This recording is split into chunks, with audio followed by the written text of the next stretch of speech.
నిన్న చూశాను. ఎంప్లాయీస్ని చూస్తే కడుపు నిండిపోయింది నాకు.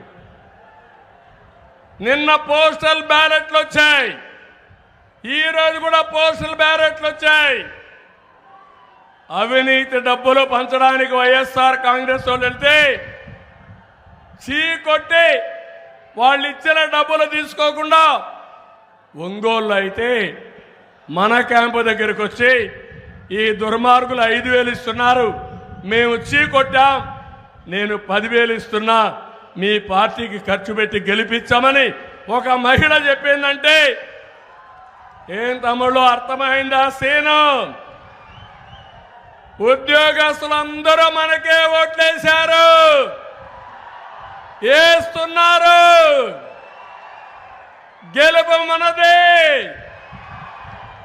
ఎన్ని వందల కోట్ల రూపాయలు ఖర్చు పెట్టినా సైకో నీ డబ్బులేం పనిచేయదు, అయిపోయింది, నీ సీన్ అయిపోయింది.